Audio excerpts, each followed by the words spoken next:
જય માતા ખેડૂત મિત્રો, સ્વાગત છે તમારું ખેડૂત પુસ્તક ચેનલમાં। આજે તારીખ 24 માર્ચ 2024 ને આજની સવારની હવામાન અપડેટની અંદર માહિતી મેળવીએ તો હોળીના પવનને આધારે આપણે જાણીશું 2024નું ચોમાસું કેવું જોવા મળશે। દેશી વૈજ્ઞાનિક પદ્ધતિના આધારે ગુજરાતની અંદર 2024નું ચોમાસું કેવું રહી શકે છે તે તમે ઘર બેઠા જાણી શકો છો। તો તેની સંપૂર્ણ અપડેટ આપણે આ વિડીયોની અંદર મેળવીશું। સાથે જ આગામી દિવસનું હવામાન કેવું રહી શકે છે, આજે તાપમાન કેવું જોવા મળશે તેની પણ અપડેટ મેળવીશું। ચેનલમાં નવા હોય તો ચેનલને સબસ્ક્રાઇબ કરી દેજો અને વિડીયોને લાઇક આપીને શેર કરી દેજો। ખાસ કરી મિત્રો, આજે હોળીના પવન પરથી આવનારા વર્ષનું અનુમાન લગાવતું હોય છે। ખાસ કરીને આપણે 4 દિશા છે, ઉત્તર, દક્ષિણ, પૂર્વ અને પશ્ચિમ, સાથે જ 4 ખૂણા અગ્નિ, નૈઋત્ય, વાયવ્ય અને ઈશાન। આ ચારેય દિશા અને ચારેય ખૂણાને આધારે 2024નું ચોમાસું કેવું રહી શકે છે તે તમે લાઈવ ઘરે પણ જાણી શકો છો। તમારા ગામની અંદર જ્યારે હોળી પ્રગટાવે તેની પ્રથમ 1 કલાક દરમિયાન તમે તેની જ્વાળાને આધારે એટલે કે ધુમાડો કઈ દિશામાં જાય તે પરથી આવનારું વર્ષ કેવું રહેશે તેનો અંદાજ લગાડી શકો છો। આ એક દેશી અનુમાન છે, કોઈ વૈજ્ઞાનિક પદ્ધતિ નથી, પરંતુ આપણે ઘડિયા બુઢિયા જે પહેલેથી ચાલુ આવે છે તે અનુસાર આપણે પણ ચાલી રહ્યા છીએ। તે મુજબ તમે જાતે પણ અનુમાન લગાવી શકો છો કે કઈ દિશામાં પવન જાય કે ધુમાડો જાય તો વર્ષ કેવું સાબિત થાય। તો તેની વિગતવાર ચર્ચા કરીએ તો ખાસ કરીને પૂર્વ દિશામાં જો ધુમાડો જાય તો 12 આની વર્ષ સાબિત થાય, એટલે કે 100% સારું જાય, અને પશ્ચિમ દિશામાં જો ધુમાડો જાય તો 8 આની વર્ષ જોવા મળી શકે છે। આ બે પૂર્વ અને પશ્ચિમ દિશામાં જાય તો 100% વર્ષ સારું જાય તેવું અનુમાન આવતું હોય છે।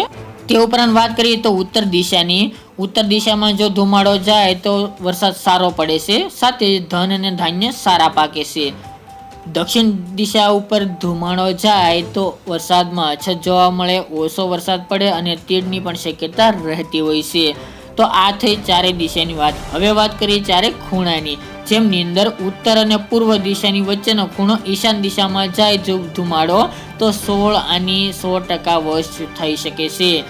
તે સિવાય પૂર્વ અને દક્ષિણની વચ્ચેનો ખૂણો અગ્નિ તરફ ધુમાડો જાય તો વરસાદમાં વિલંબ પણ થઈ શકે છે, દુષ્કાળ જેવી સ્થિતિ પણ જોવા મળે તેવું અનુમાન કરતા હોય છે। જ્યારે દક્ષિણ અને પશ્ચિમનો વચ્ચેનો ખૂણો નૈઋત્ય તરફ ધુમાડો જાય તો રોગ અને જીવાતનું પ્રમાણ વધુ આવતું હોય છે। ચોમાસા દરમિયાન રોગો પુષ્કળ પ્રમાણમાં નીકળે અને ધન અને ધાન્યની અંદર જીવાતનું પ્રમાણ પણ પુષ્કળ પ્રમાણમાં જોવા મળતું હોય છે। જ્યારે ઉત્તર અને પશ્ચિમ દિશામાં જાય તો વાયવ્ય ખૂણા તરફ તો પવન સાથે વરસાદ આવતો હોય છે, એટલે કે ભારે પવન ફૂંકાય અને તેની સાથે વરસાદ જોવા મળે છે। માવઠા જેવો વરસાદ જોવા મળે તે પ્રમાણે વાયવ્ય ખૂણા તરફ ધુમાડો જાય તો પવન સાથે વરસાદ થાય તેવી પણ શક્યતા રહેતી હોય છે। એ સિવાય 2 માન્યતા અલગ છે કે હોળીની ઝાળ એટલે કે ધુમાડો ઉપરને ઉપર ચડતો જાય સીધો ઉપર વાદળ તરફ તો લડાઈ અને યુદ્ધ જેવી સ્થિતિ પણ સર્જાતી હોય છે તેવું અનુમાન છે। તે ઉપરાંત હોળીની ઝાળ એટલે કે ધુમાડો ચારે બાજુમાં ફેલાય તો વાવાઝોડું આવવાની શક્યતા છે, બેક ટુ બેક, અને ધરતીકંપ પણ વધુ જોવા મળે તે પણ આ હોળીની ઝાળ ઉપરથી નક્કી થતું હોય છે। આ એક મિત્રો ખાસ કરીને દેશી રીત છે જોવાની કે આવનારું વર્ષ કેવું સાબિત થશે, કે કેવું રહી શકે છે, દુષ્કાળ થશે, સારું વર્ષ થશે, ખૂબ વરસાદ પડશે, પવન સાથે વરસાદ પડશે, તે આ હોળીના પવનને આધારે તમે જાણી શકો। આ ઉપરાંત પણ 2 રીતને આધારે તમે આવનાર વર્ષનો વર્તારો કાઢી શકો છો। એક શરદ પૂનમના વર્તારાને આધારે, જેમાં હોળી બાદ શરદ પૂનમના વર્તારાને પણ ખૂબ જ મહત્વનો માનવામાં આવે છે। શરદ પૂનમના દિવસે સપ્રમાણ સાકર અને પૌવાને ખુલ્લા આકાશ નીચે એક વાસણમાં રાખવામાં આવે છે। આ દરમિયાન હવામાં આવેલા ભેજને કારણે પણ વરસાદનો વર્તારો કરવામાં આવે છે, એટલે કે પૌવામાં જેટલા ભેજનું પ્રમાણ વધારે તેમ આગામી વર્ષ ખૂબ જ સારું જાય તેવું પણ માનવામાં આવે છે। એ સિવાય પણ એક રીત છે લાકડીના પડછાયાને આધારે, જેમાં આ સિવાય અક્ષય તૃતીયાના દિવસને મધ્ય બપોરે લાકડી સીધી રાખીને પણ વર્તારો થાય છે। લાકડીનો પડછાયો 3 થી 6 ઇંચ ઉત્તરમાં જાય તો વર્ષ સૌથી સારું, અને પડછાયો 3 ઇંચથી ઓછો થાય તો વર્ષ મધ્યમ રહેશે. ઉપરાંત લાકડીનો પડછાયો દક્ષિણ દિશામાં જાય તો દુષ્કાળ પડે છે. તે પણ પ્રકારનો વર્તારો દેશી આગાહીકાર વ્યક્ત કરતા હોય છે. તો આવી રીતથી 2000 કે ગમે તે વર્ષ કેવું જશે તેનો વર્તારો કાઢી શકાય છે. તો આગામી 2024નું વર્ષ જાણવા માટે તમે આજે હોળીના પાવન પર્વના દિવસે પ્રગટાવ્યાના 1 કલાકની અંદર ધુમાડો કઈ દિશામાં જાય તે દ્વારા તમે આગામી વર્ષ કેવું જશે તેનું નક્કી સૂચન કરી શકો છો. જેથી તમામ ખેડૂત ભાઈને અપીલ છે કે સાંજ દરમિયાન તમે હોળી પ્રગટાવે ત્યારે તમે દિશા જાણીને અથવા તો આમાં વર્તારો કાઢીને તે પણ તમે નક્કી કરી શકો છો કે 2024નું વર્ષ કેવું જશે.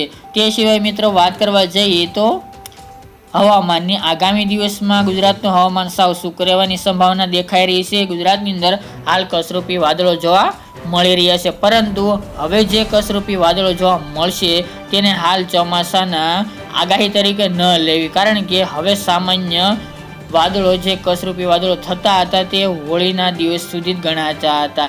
એટલે કે અત્યાર સુધી જે કસરૂપી વાદળો જોવા મળતા હતા જેના 225 દિવસ બાદ એ વિસ્તારની અંદર વરસાદ થતો હોય છે, પરંતુ હવે તે જોવાના નથી. હવે મિત્રો ખાસ કરીને ગુજરાતની અંદર કોઈ માવઠાની સંભાવના જણાતી નથી. કોઈ હમણાં સિસ્ટમ આવે તેવા અણસાર પણ દેખાઈ રહ્યા નથી. જો કોઈ પણ હવામાનમાં ફેરફાર થશે તો અવશ્ય માહિતી આપશું, પરંતુ હાલની અપડેટ મુજબ કોઈ પણ ફેરફાર થવાના જણાઈ રહ્યા નથી.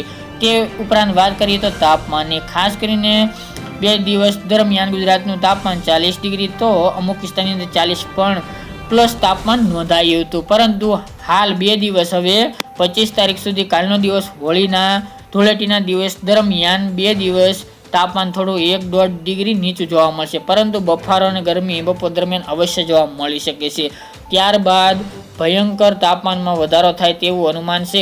ગઈકાલના વિડીયોની અંદર પણ આપણે જણાવ્યું હતું તે મુજબ કે 40થી લઈને 44 ડિગ્રીનું તાપમાન પાર પહોંચે તેવી શક્યતા રહેલી છે, જેને તમામ ખેડૂત ભાઈ નોંધ લેવી. જેમાં પણ આપણે જણાવ્યું છે તે મુજબ કે ખાસ કરીને મધ્ય ગુજરાતની અંદર અમદાવાદ, આણંદ, નડિયાદ, બોરસદ, તારાપુર, ખેડા, ગાંધીનગર, ધોળકા, વિરમગામ જેવા વિસ્તારની અંદર 44 ડિગ્રી આજુબાજુ તાપમાન રહી શકે છે. કચ્છના નલિયા, ભુજ, રાપર, વાગડ વિસ્તાર, ધોળાવીરા એ વિસ્તારની અંદર પણ 44 ડિગ્રી આજુબાજુ તાપમાન પહોંચવાની સંભાવના દેખાઈ રહી છે.